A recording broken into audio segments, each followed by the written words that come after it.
छाया, मैं कुछ दिनों के लिए दूसरे शहर जा रहा हूँ। आकाश, कुछ दिन पहले तो हम यहाँ शिफ्ट हुए हैं और तुम फिर ऐसे अकेले छोड़कर काम से जा रहे हो। अरे तो नया शहर है, घूम आया करना, और मैं कॉल करता रहूंगा। ठीक है, मैं रोकूंगी तो रुकोगे थोड़ी।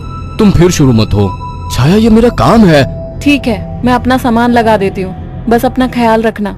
आकाश अगली सुबह दूसरे शहर के लिए निकल गया। अपना काम खत्म करके जब वो लौटने लगा, अचानक मौसम खराब हो गया और बारिश की वजह से रास्ता बंद हो चुका था।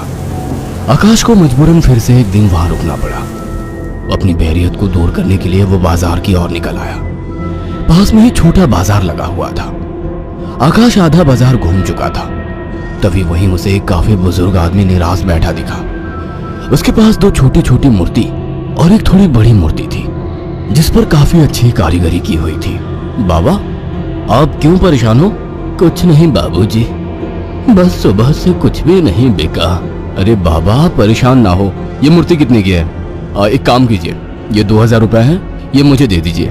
बुजुर्ग ने डरते और झिझकते हुए कहा, लेकिन बेटा, ये मूर्ति शापित है। ये सब बकवास बातें होती हैं बाबा, कोई शाप वाप नहीं होता है। लाओ, ये मूर्ति मुझे दे दो। बुजुर्ग ने कांपते हाथों से उस मूर्ति को आकाश को दे दिया। रात में आकाश होटल के कमरे में गया और फोन पर छाया से बात करने लगा। उसे ठंड सी महसूस होने लगी। फोन रखकर वो सोने के लिए लेट गया। रात गहरी हो चुकी थी, बारिश की वजह से ठंड थी, पर उसे अचानक गर्माहट महसूस होने लगी। उसे अच्छा लग रहा था। उसे महसूस हुआ जैसे कोई उससे चिपक कर लेटा हो। मीठी सी खुशबू, रेशमी बाल, दूसरे जिस्म की गर्मी, मानो छाया ही उसके पास हो। वो लगातार नींद में किसी के स्पर्श को महसूस कर रहा था। अचानक उसे अपने शरीर पर वजन महसूस हुआ। वह अचानक से उठकर बैठ गया। कमरे में बिल्कुल अंधेरा था। उस रूम की लाइट ऑन की तो देखा कमरा खाली था, कोई नहीं था। कमरा ठंडा था पर उसे पसीना आ रहा था। अगले दिन सुबह वो जल्दी होटल से निकल गया और शाम होते होते घर आ गया। छाया को फोन किया तो पता लगा वो माँ के यहाँ गई है, आज ही आने वाली है। उसके पास डुप्लीकेट चाबी थी। उसने गेट खोला और अंदर गया। थोड़ी देर बैठने के बाद नहाने चला गया। उसे बाथरूम में जाने के बाद ऐसा लगा बाहर कोई है। वो जैसे ही निकला उसको कोई नजर नहीं आया। वो ऊपर गया और उसे एक परछाई नजर आई। कौन है?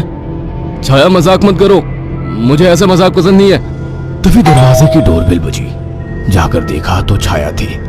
आकाश उसे देखते ही खुश हुआ और उसे गले लगा लिया। तुम सही वक्त पर आ गई, मुझे लगा कोई ऊपर है। ऊपर कौन है? मेरी कोई सौतन ले आए हो क्या? कैसी बात करती हो?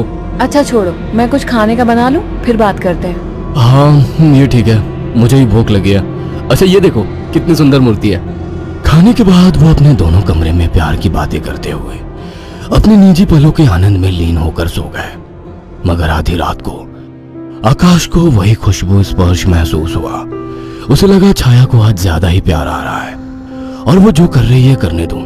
छाया इस बार काफी उत्तेजित लग रही थी। आकाश को भी आनंद आ रहा था।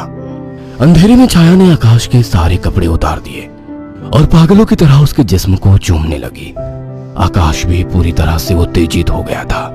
छाया की गरम गरम सांसें आकाश को पूरी तरह से पागल बना दे रही थी और वासना का खेल चरम सीमा तक पहुंच गया। कुछ ही पलों का वासना का वेग लंबी लंबी और गहरी सांसों के बीच शांत हो गया। सुबह आकाश ने देखा छाया जाग चुकी थी। छाया चाय लेकर आकाश के पास आ गई। उठो, चाय पी लो। वह चाय के लिए उठा तो छाया बोल उठी, ये मूर्ति लेकर कब से सोने लगे तुम? अरे ये तो साइड में रखी थी, वहां बिस्तर में कैसे आ गई? आ गई होगी। एनीवे, चलो तैयार हो जाओ, ऑफिस जाओगे ना? लाओ इस मूर्ति को मैं रख देती हूँ। थोड़ी देर बाद छाया कमरे में सफाई करने गई। वो काम में बिजी थी पर उसे लगा जैसे मूर्ति उसे देख रही है। जैसे उसने मूर्ति की तरफ देखा, मूर्ति अपनी जगह जैसी थी वैसे ही रखी थी। छाया काम खत्म करके कमरे से निकलने को हुई तो अचानक मूर्ति गिर गई। छाया ने पलट के मूर्ति को उठाया। अचानक मूर्ति मुस्कुराई। छाया डर गई और मूर्ति हाथ से छूट गई। डरते डरते उसने मूर्ति को उठाया तो उसने देखा वो सामान्य थी। शैतान मूर्ति डराती है मुझे। ये कहकर उसने मूर्ति को अलमारी में रख दिया। काम खत्म कर छाया नहाने गई और जैसे ही उसने कपड़े उतारे और पानी का नल खोला, गर्म पानी उस पर गिरा। वो चिल्ला उठी और बिना कपड़ों के बाहर निकलकर भाग आई। उसके जिस्म पर छाले हो चुके थे। उसने आकाश को फोन किया। आकाश तुरंत चला आया और उसको अस्पताल ले गया। आकाश ने ऑफिस से कुछ दिन की छुट्टी ले ली। छाया, ये सब कैसे हुआ? पता नहीं, नल से गर्म पानी अचानक निकला। मुझे सब अजीब सा लग रहा है, मानो मुझे कोई देख रहा हो। तुम आराम करो, मैं कुछ खाने को लेकर आता हूँ। छाया लेटी हुई थी। अचानक उसने ध्यान दिया, मूर्ति उसकी ही तरफ घूर रही थी। अचानक उसे याद आया कि मूर्ति को तो उसने अलमारी में रख दिया था। अचानक वो मूर्ति हिलने लगी। छाया चीख उठी। आकाश दौड़ता हुआ आया। क्या हुआ? ये मूर्ति अभी खुद चली थी। तुम्हारा वहम होगा छाया। मगर रात को आकाश को फिर से चुंबन के स्पर्श महसूस हुए। वो नींद में था और चाह के आंखें नहीं खोल पा रहा था, परंतु आकाश को चुंबन के स्पर्श उत्तेजित कर रहे थे। उसके मुंह से आवाजें निकल रही थी। अचानक छाया की आंख खुल गई और उसने जो देखा वो हैरान रह गई। उसने देखा कि एक लड़की काली परछाई के रूप में आकाश के कपड़े खोल रही थी और वो देखते ही चिल्लाने लगी, आकाश, वो काली परछाई! अचानक कमरे के शीशे में चटक सी आवाज आई और शीशा टूट गया। आकाश उठकर बैठ गया। ये शीशा कैसे टूटा? और तुम चिल्लाई क्यों? आकाश, वो कोई काली आत्मा थी। मैंने अभी देखा, वो तुम्हारे साथ संबंध बना रही थी। क्या तुम्हें बिल्कुल पता नहीं लगा? कौन? क्या कह रही हो? मुझे महसूस तो हुआ, पर मुझे लगा तुम हो। पागल हो क्या? ऐसी हालत में मैं संबंध बनाने की सोचूंगी? आकाश, वो एक काली परछाई थी, पर वो एक लड़की थी। तभी मुझे कल रात को जब ये सब महसूस हुआ तो मुझे कुछ अजीब सा लगा था। मुझे ऐसा होटल में महसूस हुआ कि जैसे मेरे पास कोई तो है। और अगले दिन मैं घर आ गया था। तब से जब भी सोता हूँ ऐसा कुछ होता है। मुझे लगता था कि तुम हो। तभी अचानक दोनों का ध्यान मूर्ति पर गया। आकाश ने तुरंत उस मूर्ति को बाहर फेंक दिया। कुछ दिन बाद छाया पानी पीने के लिए उठी। अचानक उसकी नजर फिर से ड्रेसिंग टेबल पर रखी मूर्ति पर पड़ी। अचानक उस मूर्ति ने काली परछाई का निर्धारण कर लिया। छाया अचानक बेहोश हो गई। कुछ देर बाद उसकी आंखें खुली तो उसे सब सपने जैसा लग रहा था।